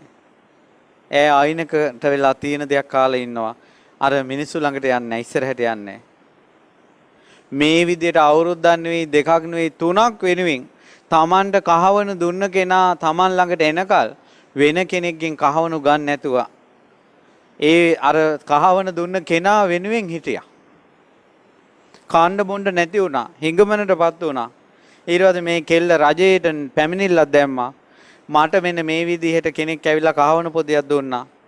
මාව වෙන් කරගත්තා. දැන් අවුරුදු 3ක් එයා වෙනුවෙන් මම බලාගෙන හිටියා මට කන්න බොන්න නැහැ කියලා. රජයෙන් කිව්වා උඹ වැරදි නෑ.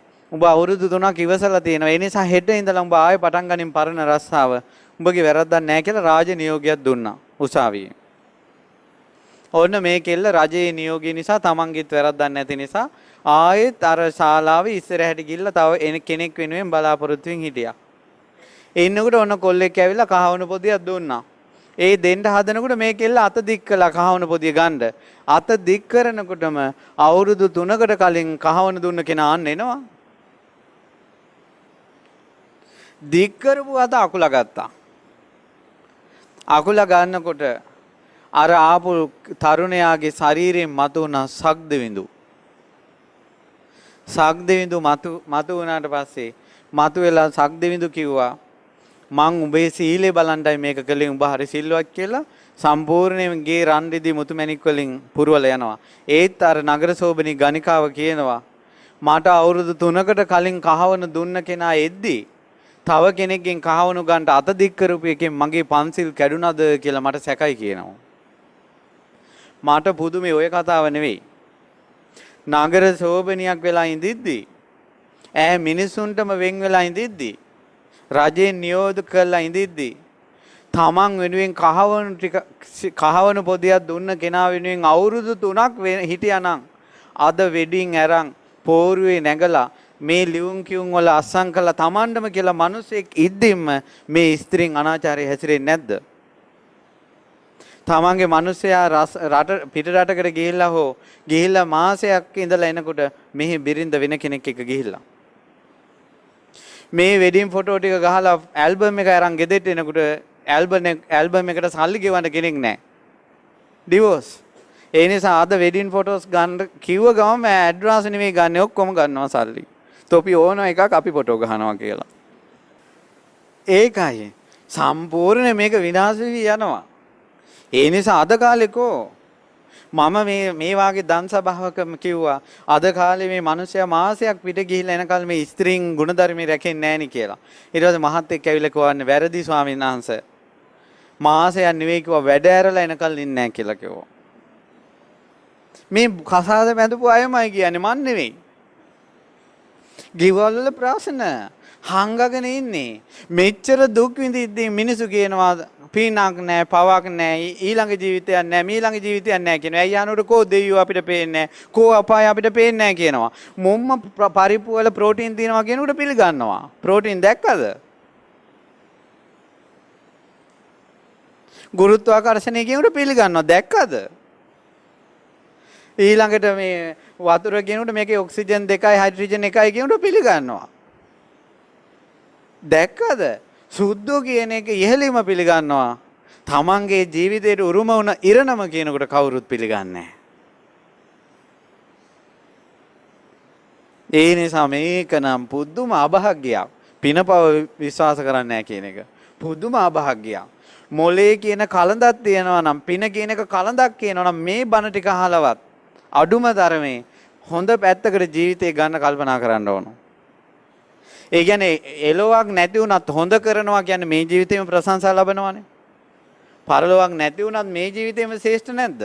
මේ ජීවිතේම ශ්‍රේෂ්ඨයිනේ යහපත කරන කෙනා. ඒ නිසා ඔය පරයයනුත් ගොඩාක් දෙනා මැරුණාට පස්සේ දුගතිය උපදිනවා. ඒ කියන්නේ සිල් නැති නිසා.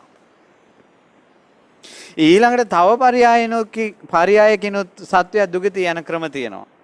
අද කාලේ හැටියට අද කාලේ එකක් කියන්නම්. අපි මුණ ගැහෙන්න ආවා තරුණ පුතෙක්. ඒ තරුණ පුතා මුණ ගැහෙන්න ආවේ ඒ තරුණ පුතාගේ සීයා කෙනෙක් හාමුදුරු නමක්. ඒ හාමුදුරුවෝ කට්ටඩිකම් කරලා මැරිලා ගිහිල්ලා භූත ලෝකෙක වෙලා ඉපදිලා තියෙනවා. කරපු පාප වලට යක්ෂයෙක්. ඊට පස්සේ අර යක්ෂයා මෙයාට පේන්න ඇවිල්ලා කතා කරනවා. ඊට පස්සේ ගොඩක් යක්ෂ ලෝකේ විස්තර ගොඩක් කියලා මාත් එක්ක පැය දෙකක් විතර කතා කර කර හිටියා. ඒ කතා කර කර ඉන්නකොට කියවිච්ච එක කාරණාවක් මම කියන්නම්. ඒ තමයි පින්වත්නි මෙයාගේ ආච්චි කෙනෙක් මැරිලා ගිහිල්ලා ඉපදිලා තියෙන්නේ මල ප්‍රේතෙක් වෙලා. ඒ මල ප්‍රේතිගේ ස්වභාවය තමයි ඇඟේ නූල් පොටක් නැහැ. කෙල හලාගෙන ඉන්නේ. මේ අද කාලේ කතාවක් කියන්නේ. ඒදුර මේ මල යක්ෂණිය හරි ආසයි කාමයට. කාමයට ආස ලොල් ඔය වගේ ප්‍රේතයන්ට කියන්නේ කාම ප්‍රේත. මෙයාගේ ඒ යක්ෂණියගේ ස්වභාවය තමයි රාත්‍රියට ගෙවල් වලට ගිහිල්ලා මේ කාන්තාව පිරිමි කාමසෙවිනේ දෙනවා බලාගෙන ඉන්නවා. බලාගෙන ඉන්නකොට මිනිස්යාගේ හිතට රාගය ආවට පස්සේ උසස් සිතක් නෙවෙයි තියෙන්නේ ලාමක හිතක්. අර යක්ෂණී වේලාවකට අර කාන්තාවගේ ඇඟටයි වේලාවකට පිරිමියාගේ ඇඟටයි මාරුවෙන් මාරුවට ඇඟෙන් ඇඟට ගිහිල්ලා කාම ආස්වාද විඳිනවා. මේ යක්ෂයෙක් ඇහෙන් බල්ලා කියන කතා ටිකක් මම මේ කියන්නේ. මේ විදිහට රෑ එළි වෙනකල් ඉන්නවා. ගෙයින් ගෙට යනවා. හොයා යනවා. හඳුන් කూరు සුවඳක් දැනෙනකොට ළඟ කොහේ හරි පන්සලක් ඇති කියලා අපිට හිතෙනවා වගේ.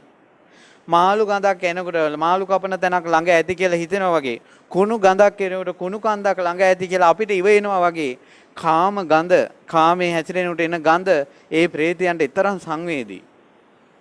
ඈත ඉඳලා එනවා. ඒ ජරා ගඳට. ඇවිල්ලා මොකද කරන්නේ? ඒ මිනිසුන්ගේ ඇඟෙන් සතුටු වෙනවා. මිනිස්සු ඒව දන්නේ නැහැ. මිනිස්සු ඕවට කියනවා මේව බොරුලු. ඉතින් අපි මොනව කරන්නද? නමුත් ඇත්ත කතාව ඊට පස්සේ ඇත්ත කතාව කියන්නේ මේ ඊට පස්සේ අර යක්ෂයා කිව්වා උඹට දැන් ප්‍රශ්නයක් තිබ්බනේ දර කොල්ලෙන් අහනවා. මොකද්ද තිබ්බ කොල්ලගේ ප්‍රශ්නේ? ඉස්කෝලේ යන කාලේ මේ කොල්ලා ෆෝන් එකක් අරන් මේ ෆෝන් එකෙන් එක එක දේවල් බලලා නරක දේවල්. ලැප්ටොප් එකක් අරන් නරක දේවල් බලලා පුරුදු වෙලා. ඊට පස්සේ ඒ ජරාව කණ්ඩ අර යක්ෂණී මෙයාට බැල්ම හෙළලා. පුරුදු වෙලා. කොච්චර ඒවට පුරුදු වුණාද කියනවනම් මේ බලපෑම් කියන්නේ තමන් විවාහ වෙලා ඉඳිද්දි නෝනා ඇඳේ ඉඳිද්දි ෆෝන් එක තමයි යාට සතුට උපදින කාරණාව. ඒ කොල්ලම මේ මාත් එක්ක ඇවිල්ලා කතා කරේ. ඊට පස්සේ මොකද කළේ? අර යක්ෂයා මැදිහත් වෙලා අර කාම යක්ෂණී පැන්නුවා. අර කොල්ල කියපු දේ මගේ ඇහෙන් දැකලා මගේ කනෙන් අහලා මම කියන්නේ. ස්වාමීනි ලෝක දෙකක් කිව්වා. අද ෆෝන් එක දැක්කම ලැප්ටොප් එක දැක්කම මට වැඩක් නැහැ කිව්වා. මං අවශ්‍ය කටයුතු කරගත්තා චී කියලා හිතෙනවා කිව්වා. ඒ කාලේ එහෙම අතහැර ගන්න බෑ කිව්වා. කොහොමද? මට පුදුමේ වුණෙත් ওই කතාව නෙවෙයි. ඔය ආච්චි මැරිලා තියෙන අර යක්ෂණී මැරිලා තියෙන මීට අවුරුදු 50කට කලින්. අවුරුදු 50කට කලින් ඉන්ටර්නෙට් මේ තරම් භාවිතයක් නැහැ. ෆෝන් භාවිත නැහැ. ලැප්ටොප් කම්පියුටර්ස් භාවිතේ නැහැ ලංකාවේ. ඒ කාලේ මැරිච්ච ගෑනු කෙනා එහෙම ඉපදුනා නම් අද මැරෙන ගෑනු කොහොම ඉපදෙයිද? ඔයාලගේ ආච්චිලා සීයලා ඒ කතා දන්නවා ඇති. සමහර ගෙවල් වල ආච්චිලා මම මේ ඔයාලා මේ බොළඳ කරලා ඔයාලා හුරතල් කරන්න ඕනේ නැහැ. ඒ නිසායි මම මේ කතාව කියන්නේ. ඒ තමයි ආච්චිලා තමන්ගේ සීයාගේ තමන්ගේ මිනිසයාගේ ඇඟ දැකලා නැහැ ආච්චිලා. නමුත් දරුමල්ලෝ හදලා මොනුබුල්ලෝ හදලා. අද කාලේ ගොඩාක් වෙනස්. අද කාලේ ගොඩාක් වෙනස්. මීට අවුරුදු 50කට එහෙම මැරිච්ච ගෑණි යක්ෂණියෙක් කියලා දැන් කොල්ලන්ගේ කෙල්ලන්ගේ හිත ওই විදිහට අල්ලනවා නම් දැන් මැරෙන සෙට් එක ගිහිලා සෙට් එකක් වෙලා මේ මනුස්ස ලෝකේ ආක්‍රමණය කළොත් කාමෙන් මිනිස්සයා ගලව ගන්න බෑ. ඒ නිසාමයි ලංකාවේ තැන් තැන් වල දැන් සම්බාහන මධ්‍යස්ථාන මේ ෆාමසි වගේ හැම තැනම එන්නේ. ඇඟවල් මෙරිකන එක. ඊට පස්සේ ඒක ඇස්සේ 10 ජරාව මිනිස්යාගේ සකල සේසත් ඉවරයි. ඇයි මම මේවා කියන්නේ? මිනිස්සු අපෙන් උත්තර හොයනවා. අපි දන්නෙත් නැහැ. මිනිස්සු කියන ප්‍රශ්න අහලා තමයි අපිට මේ දැනුමක් ඇවිල්ලා තියෙන්නේ. සමහර මිනිස්සුන්ගේ ඇඟ මිරිකලා ඒවට අබ්බැහි වෙලා සතියක් සම්බාහන මධ්‍යස්ථානට ගියේ නැත්නම් ඇඟ වෙවුලනවා. මේ මට ඇවිල්ලා කියපු කතාව මම මේ කියන්නේ. කුඩු ගැහුවා වගේ කාමයට වෙන ඇබ්බැහි වීම. අහෝ මේ ලෝක සත්වයා මේ විදියට රාග හිතින් රාග හිත මෙච්චර පවත්ව රෑ එළි වෙනකල් ඉන්නවා නිදා ගන්න තු රාගෙන්. එහෙම මැරුණාට පස්සේ ඔයාලා හිතන්නේ දෙව්ලෝ යයි අපාය පිළිගත්තත් නැතත් එහෙම ඉන්න එක හොඳක්ද නරකක්ද? දෙමව්පියෝ දහඩිය මාංශයෙන් හම්බු කරන එකනේ දරුවෝ මේවා විනාශ කරන්නේ. ඒකයි මේක ලේසි දෙයක් නෙවෙයි. ලේසි දෙයක් නෙවෙයි. දැන් මේ ධර්මයේ මේ මාධ්‍ය ප්‍රචාර වෙන්න නිසා මේ සමහර කරුණු කියන්නේ බොහෝ විනාශයක් වෙලා ඉවරයි. ඒක තමයි කියන්නේ කුසල් කරලා යහපත් ලෝකයකට යන්න. ආයමත් මේ පෞකාර ලෝකවලට එන්න එපා. කොහොමද පෞකාර ලෝකේ? අසත්පුරුෂයෝ ඉන්න ලෝකේ. අනිත්‍ය උමුත් රාගය ඇති වෙන ඒවාමයි දෙන්නේ. උඹ මේක බැලුවේ නැද්ද කියනවා. ද්වේෂය ඇති වෙන ඒවාමයි දෙන්නේ.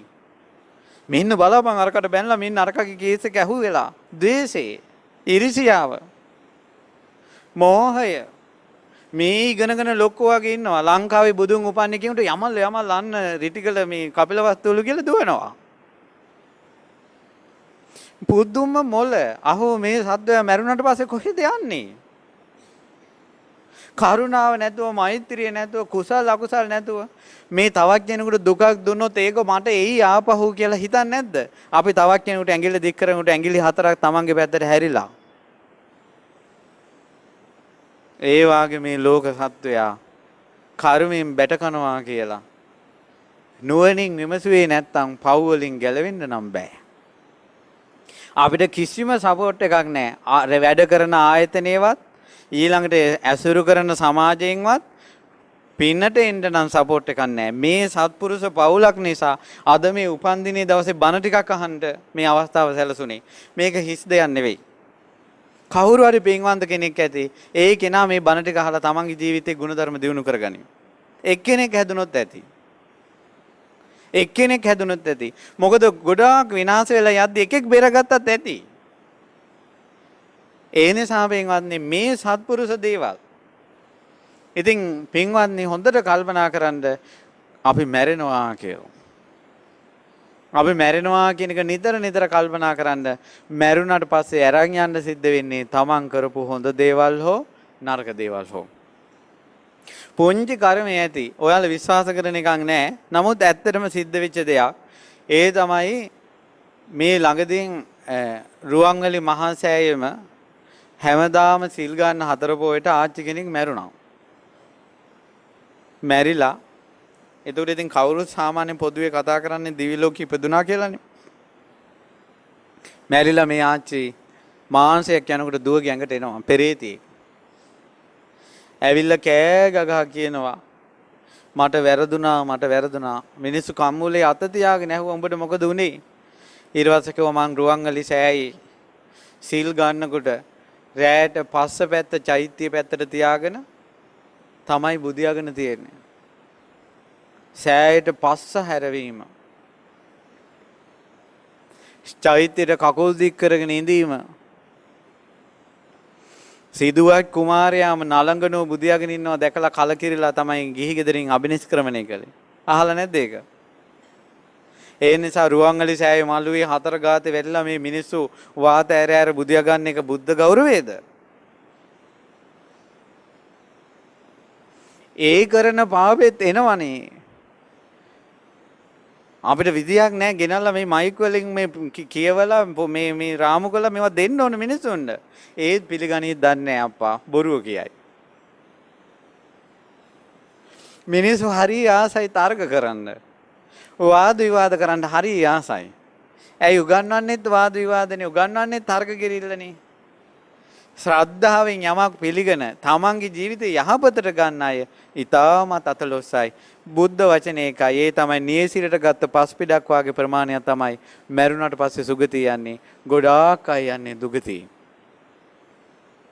මේ විදිහට.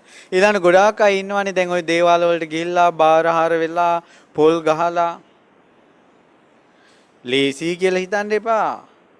මම කන්තලේ ඉන්න කාලේ කන්තලේ අපිත් කතා කරන්න ආව පවුලක්. ඒ පවුලේ ප්‍රශ්නේ තමයි ඔක්කොටම බෙල්ලේ වැලිලාගෙන මැරෙන්න හිතෙනවා. ටිකක් කතා කරලා බලනකොට අවුරුදු කිහිපයකට කලින් පුතාට විභාගය ලඟ වෙලා තියෙද්දී පුතාට ලෙඩක් හැදිලා. ලෙඩේ සුව කරගන්න කොහේ හරි ඔය දේවාලයකට ගිහලා පඳුරක් ගැට ගහලා ඒ යක්ෂ දිස්ත්‍රිය ඇවිල්ලා කියලා ඔය පඳුර ගැට ගහපන් උඹලගේ ගෙදර යටලියේ කියලා.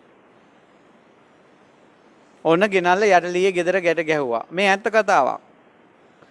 ගැට ගැහුවට පස්සේ ඔන්න ලෙඩේ හොඳයි. අවුරුද්දක් විතර ගියාට පස්සේ පුතා ඇහුවා අම්මා මොකක්ද අර මේ සුදු පාට රෙද්දක් ගැට ගහලා පඳුරක් උඹ ලෙඩ අනේ මිනිසුත් එනවනේ අනේ මේක උඩ ලීයක තියෙන ලියමු කිව්වා. හා කිව්වා. ඊට පස්සේ ඉනිමගක් තියලා සිවිලින් ගහලා නැහැ ගෙදර ඒ පැත්තේ. මම හිතේ දුප්පත් පවුලක්. ඊට පස්සේ ඉනිමග තියලා අර මේ පඳුර අයින් කළා. ඊට පස්සේ ගැටලුවක් නැහැ. ඔන්න කරත්තරොත් දෙක හොඳට කෙරගෙන එක වගේ වෙනසක් නැහැ. පළවෙනි දවසේ ගියා දෙවෙනි දවස් තුන්වෙනි දවසේ ළඟ ගෙදරක මේ වෙඩින් එකක්. පුතාට ඔළුවේ කැක්කුමක් ආවරෑ. අම්මේ මට නම් යන්න බෑ. ඊට පස්සේ කොහේ නම් පුතා දැන් පාඩම් කරන්නත් තියෙනවනේ. ඔයාට ඔළුවේ කැක්කුම නම් ඔයා නිදාගන්න අපි මේ මඟුල් ගෙදර ගිහිල්ලා එන්නම් කිව්වා. ඊට පස්සේ අම්මලා මඟුල් ගෙදර යන්න ලැහැත් වෙන අතරේම මෙයා මේ හවස මේ උදේ පාන්දර දෙකටද කොහෙද ෆෝන් එකේ ලාම් එක තියාගෙන මේ මඳුරු නෙට් එක ඇඳට දාගෙන නිදාගත්තා. අම්මලා ගියා. රෑ 9ට විතර අම්මලා රෑ 12ට විතර අම්මලා ආවා. එනකොට පුදුමේ අර පඳුර ලිස්සා නේද? එතනම ලණුව දාගෙන බෙල්ල වෙල්ලාගෙන මැරිලා. අවුරුදු 18 කොල්ලා. ඊට කලින් දවසේ රෑ අම්මා හීනයක් දැක්කා. පුතා ඇදගෙන දේවාලෙට යනකොට දේවාලේ පිළිමෙන් යක්ෂණියක් ඇවිල්ලා පුතා ඇදගෙන ගියා. හීනෙන් දැක්කා කලින් දවසේ. දේවාලයකට ගිහිල්ලා පඳුරක් ගැට ගහලා පොල් ගෙඩියක් ගහලා වැඩක් ගන්නකොට තමන්ගේ පිටිපස්සේ කෙනෙක් එනවා. අපිට හිතේ මිනිස්සු බාර වෙන තරමට එච්චර ඉන්නවද කියලා. පින්වත්නි විරූපාක්ෂ කියන නාග රජුරුවන්ගේ පිරිවර සේනාව විතරක් කෝටි ලක්ෂයක් නයි ඉන්නවා. ලෝකෙම මිනිස්සු කොච්චරද ඉන්නේ? ලෝකෙම මිනිස්සු කීයද ඉන්නේ? කෝටි 600ක් 700 නේ? කෝටි 700ක්. නාගයෝ විතරක් පිරිවරට ඉන්නවා විරූපාක්ෂ දිවි රාජයාගේ පිටිපස්සේ ලක්ෂ 100ක්. එක මිනිසයාට එක ණය ගානේ ආවත් තවත් ඉදිරියි. ඕන තරම් සෙට් එකේ ඉන්නවා. පාණ්ඩුරක් ගැට ගහව ගමන් එනවා. මිනිස්සු කොච්චර මේවට ඇබ්බැහි වුණාද කියනවනම් ළමෙක් විභාගයක් ලියන්න යනකොට ගිහිල්ලා ගැට ගහනවා විභාගේ පාස් වේවා. කෙල්ල කරන්නේ බයෝ. අම්මා තමයි බාර උනේ. ඊට පස්සේ ගිහලා ඔන්න දැන් එනවා අර බලවේගය පිටිපස්සේ. ආවට පස්සේ මොකද උනේ? ඔන්න දැන් ගෙල්ල විභාගෙ ලියනවා. විභාගෙ ලියනකොට දැන් මේ කෙල්ලට අමතකයි මේකේ Facebook ගියා පාඩම් කළේ නැහැ. Facebook එක තමයි පාඩම් කළේ. දැන් එන්නේ නැහැ ඔළුවට කරුණෝ. ඒකට අර යකා ළඟ ඉඳලා ලියපිය කියනවා. ඇයි ඒ? භූතයා බයෝ කළා නැහනේ. කෙල්ලනේ බයෝ කළේ. ඊට පස්සේ ළඟ ඉඳලා ලියපන් කියන සපෝට් එක තමයි දෙන්නේ. ඊට පස්සේ මොකද වෙන්නේ? ඕන්න කෙල්ල කොහොම හරි එනවා.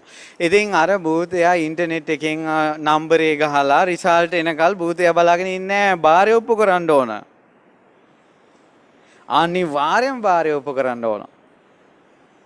මම මේ කරුණ දැනගෙනනේ කියන්නේ මම ජීවිත 5-6කට කලින් පූජා වට්ටියක් දීලා බාරයක් වෙලා ඒ යකා මාත් එක්ක මේ ළඟදී වෙනකල් මම පිටිපස්සේ ආවා.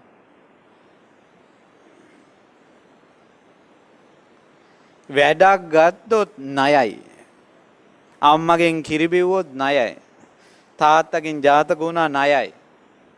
සේවකයා ඇයි ඔයාලම කියන්නේ නැද්ද මුන් එක දවසක් හරි අපෙන් බත් ටිකක් කෑවනේ. මුන් අපිට ණයයි කියලා කියන්නේ නැද්ද? වැඩක් ගත්තොත් ණයයි. ඔය ඇක්සිඩන්ට් වලින් මැරෙන 95%ක්ම බාර වෙච්ච අය. පරාණයට පරාණයක් කියලා බාර වෙනවා. ඔයාලට බෑ පොල් ගෙඩියක් දීලා සේප් වෙන්න. සුද්ධ විභාග ලියන්නේ බාර පඳුරු ගැට ගහලාද? මේ හොඳට ටයි කෝට් ඇඳලා මේ හොඳ වාහනවල යන මිනිස්සුනේ මේ ගිහිල්ලා මේ ඔක්කොම සමයන් ටික කරන්නේ.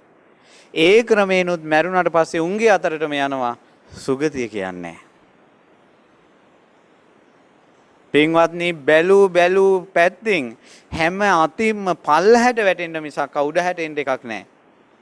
ඒ නිසා යම්කිසි කෙනෙක් අවබෝධයෙන්ම බුදුරජාණන් වහන්සේ සරණ ගියොත්, ධර්මයේ සරණ ගියොත්, සංඝයා සරණ ගියොත්, කුසල් කළොත්, යහපත් දේවල් කළොත්, වැරදි නගා හිටියොත්, වැරදි හදාගත්තේ නැත්නම් මේ ප්‍රශ්නේ එන්නේ.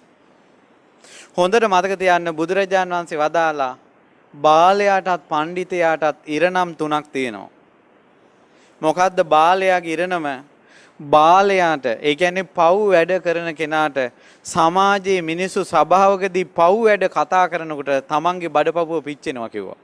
ඕක තමයි පළවෙනි ආදීනවේ කිව්වා. දැන් මම මේ වැරදි කාමසේවනයේ කරන අය මැරුණාට පස්සේ නිරේ යන්න හේතු වෙනවා සසරේ ආදරේ නැති වෙයි කියලා මම මේ කියාගෙන යනකොට කවුරු හරි වැරදි කාමසේවනයේ කරන කෙනෙක් හිටියොත් එහෙම එයාගේ බඩපපුව පිච්චෙනවා. ඒක ධර්මයක්, ඒක සිද්ධ වෙන දෙයක්. ඕක තමයි පළවෙනි ආදීනවේ. දෙවෙනි ආදීනවේ තමයි අහු වුණොත් දඬුවම් විඳින්න සිද්ධ වෙනවා. ඇත්තටම වැරද්දක් අහු වුණොත් සමාජයෙන් දඬුවම් විඳින්න සිද්ධ වෙනවා. ඒ දෙවෙනි ආදීනවේ. තුන්වෙනි ආදීනවේ තමයි ඒ පව් කරපු කෙනා ඇඳේ හරි පුටුවේ හරි ඉඳිද්දී චිත්‍රපටිය වගේ තමන් කරපු පව් පේන්න පටන් ගන්නවා. වැරදි හදාගත්තේ නැත්නම් මැරෙන මොහොතේ ওই පාරවල් වල යනකොට බලන්න පුටුවේ තියාගෙන පුටු ගේ ඉස්සර අපිට පුටුවක් තියලා ආච්චිලා සීයලා ඔය බලාගත්තුවත් ඒ බලාගෙන ඉන්නේ. ඒකට බලාගත්තුවත් ඒ බලාගෙන ඉන්නකොට තමන් කලින් කරපු ඒවා ඔක්කොම මතක් වෙනවනේ. පොඩ්ඩක් හිතට S2 පියාගෙන විනාඩි 5ක් කල්පනා කළොත් හොඳ කරපු ඒවායි නරක කරපු ඒවායි සිහි කරන්න කියලා වැඩිපුර වෙන්නේ තමන්ට වැරදිච්ච ඒවානේ. ඒ නිසා මැරෙන වෙලාවේ මේවා පේන්න ගන්නවා කියන එක බුද්ධ වචනේ. හොඳ කරපු මිනිස්සයාට යහපත් දේවල් මම ওই සීලය ගැන කියනකොට ඕන පව් වැඩ කරපු නැති අයට සතුටුයි. ඊට පස්සේ මේ හොඳ වැඩ කරන අයට ප්‍රශංසා කරනකොට සතුටුයි. හොඳ වැඩ පේන්න පටන් ගන්නවා. උදාහරණයක් ගත්තොත් මට ඒක මේ විදිහටයි වෙන්නේ කියලා කියන්න තේරෙන්නේ නැහැ. ළඟදීන් අපි මල් වලින් ලස්සනට ධාතු තැන්පත් කරලා මල් ස්තූප හදලා ලස්සන වන්දනාවක් කළා. ඒ වන්දනාව ඉවරලා දවස් කිහිපයකින් ඒ වන්දනාවට උදව් කරන්න ආපු පුතාලා ටිකක් වාහනේ කියද්දී ඇක්සිඩන්ට් වුණා. ඒක පුතෙක් මට කිව්වා ස්වාමීනි ඇක්සිඩන්ට් වෙනකොටම එක දිගටම පේන්න ගත්තා කිව්වා මල් චෛත්‍ය විතරක්ම පේන්න ගත්තා කිව්වා. ඔය වගේ පව් වැඩ කරපු කෙනෙකුට තමන් කරපු පාප පේන්න ගන්නවා ඇති. ඒකයි වළක්වන්න බෑ මේ වෙලාවේ. හිතට තරහක් ආපු ගමන් එන තරහ සිතිවිලි බ්‍රේක් කරන්න බෑනේ. එක දිගට එනවනේ. මෙච්චර හොඳට ඇඟපත තියෙද්දි ලෙඩක් දුකක් නැතිව තියෙද්දි තරහක් එනකොට නවත්තන්න බැරි නම් ලෙඩ ඇඳේ ඉද්දි උසුම අදිද්දි මිසීලා නර්ස්ලා මේ පපුව උඩට නැගලා බඩ තද කරද්දි තරහ ගන්න නැතුව ඉන්නේ කොහමද? මුම් මට සැනසille මැරෙන්නවත් දෙන්නේ නැහැ කියලා තරහක් එනවනේ. තරහ සිතින් මැරුණොත් දූෂ්‍ය සිතකින් මැරිලා දුගති උපදිනවා. මේ විදිහට බලනකොට අපි පිළිගත්තා හෝ නැතා හෝ වාද කළා හෝ නැතා හෝ මෙලොව පිළිගත්තා පරලොව පිළිගත්තා මොන දැනුම තිබ්බත් නැතත් සිද්ධ වෙන දේ සිද්ධ වෙන මොන ආගමේ හිටියත් හොඳ කළොත් හොඳ ලැබෙනවා නරක කළොත් නරක ලැබෙනවා. යාදිසං වපතේ බීජං තාදිසං හරතේ බලං. තමන් වපුරන දේ තමයි තමන්ට ලැබෙන්නේ. කල්යාණකාරීච කල්යාණ හොඳ දේ කළොත් හොඳ පාපකාරීච පාපකං පව් කළොත් පාපේ. ඒ නිසා අද හිතට ගන්න වරදින් නැගී හිටින්න. වරදක් කියන්නේ මම ඔයාලා ගොඩාක් පව් කරන අය කියනව නෙවෙයි. සමහර මහත්යට හරි සැරින් කතා කරනවා නම් ඒක හරි අද ඉඳලා හදා ගන්න. ඉවසන එක හදා ගන්න. මිනිස්යාට මෙච්චර සම්පතක් නැහැ පින්වතුනි නුවණින් විමසලා ඉවසන එක තරම්. ඊළඟේ කාරණාව තමයි මේ මෙහෙමයි එක එකනාගේ ජීවිතවල පව් තියෙන්න පුළුවන්. හැබැයි තිසරණේ පිහිටලා සිල් රැකගත්තොත් එහෙම ඒ සරණ සීලේ පින්වත්නි නැවක් වගේ. ගලක් තනියෙන් තිබ්බොත් වතුරට දැම්මොත් යට යනවා. හැබැයි ඒ ගල නැවකට දැම්මොත් ටොංගානක් බර ගලක් වෙන්න පුළුවන්. වතුර යට යන්නේ නැව නිසා. ඒ නිසා තිසරණේ පිහිටලා වැරදි හදාගත්තොත් ඒක නැව වාගේ ඔයාලගේ කොච්චර පව් තිබ්බත් ඔයාලා සුගතියට අරන් යයි. ඊළඟ කාරණාව තමයි සමහර අයට වැරදින් නැගී හිටින්න අමාරුම දේ පැරණි දේවල් මතක් වෙනවා. ඒ මතක් වෙනකොට හිතන්න ඔන්න කුණු ඇඳුමක් තිබ්බ කෙනෙක් ඒ කුණු ඇඳුම අයින් කරලා ලස්සන ඇඳුමක් අඳිනවා. එතකොට කුණු ඇඳුමක් මට තිබ්බනේ කියලා දුක් වෙන එකද හොඳ? අලුත් ඇඳුමක් මට තියෙනවනේ කියලා සතුටු වෙන එකද හොඳ? අලුත් ඇඳුම ගැන සතුටු වෙන එකයි හොඳ. ඒ නිසා වරදි දැන් අද අදිෂ්ඨාන කරගෙන වරදින් අත්මිදෙන්න අදිෂ්ඨාන කරගෙන පින් සිතවිල්ලෙන් අද ගෙදර යන්න මගදී මැරුණත් සුගතියි. බණ අහලා යන්නේ කුසල් වඩන හිතෙන් යන්නේ හිත පහදවාගෙන යන්නේ දැන් මැරුණත් ඊයේ පව් කරපු කෙනෙක් වෙන්න පුළුවන් සුගතිය යන්නේ. මොකද දැන් පවතින සිත බලවත්. හැබැයි අවංකවම හිතන්න ඕන. ඒ නිසා පින්වත්නි වරදින් නැගීටලා හිත හදාගන්න ඒ හිත හදාගෙන ශ්‍රද්ධා සීල සුත ත්‍යාග ප්‍රඥාදී ගුණධර්ම දියුණු කරගන්න gedara ප්‍රශ්න ටිකවත් විසඳා ගන්න බැරුව සාසනීය ප්‍රශ්න මිනිස්සු කොහොම විසඳන්නද? ඒ නිසා මේ gedara තියෙන ප්‍රශ්න ටික විසඳ ගන්න බැරුව මිනිස්සු මේ සෝවාන් වෙන්න ඕන, සකදාගාම වෙන්න ඕන, අනාගාම වෙන්න ඕන කියා මේ එක එක දේවල් අල්ලගෙන යනවා. බුදුරජාණන් වහන්සේ ඉපදුනේ ලංකාවේ එක එක ඒවා අල්ලගෙන යනවා. gedara ප්‍රශ්න ටික විසඳ ගන්න බෑ. ඒ නිසා අවංකවම නිහතමානී වෙලා තමන්ගේ ගුණධර්ම ටික දියුණු කරගෙන කල්යාණ මිත්‍රය ඇසුරු කරගෙන ශ්‍රී සද්ධර්මයේ ශ්‍රවණය කරන්න. එතකොට තමයි ඔබටත් මටත් මේ බුද්ධ ශාසනයේ පිහිට ලැබෙන්නේ. අවංකව මේ දේ කළේ නැත්නම් බුද්ධ ශාසනය පිහිටන්නේ නැහැ. ඒ නිසා පින්වත්නි සිත පහදවගෙන යහපතේ යෙදෙන්න කුසල් වඩන්න අකුසල් ප්‍රහාණය කරන්න වැරදි වැඩවලින් අත් මිදෙන්න යහපත් දේවල් වල හැසිරෙන්න ගෞතම බුදුසසුනේ පිහිට ලබා ගන්න හිතක් හදා ගන්න. ඒ සඳහා ඔබට භාග්‍ය උදා වේවා කියලා සෙත් ප්‍රාර්ථනා කරනවා.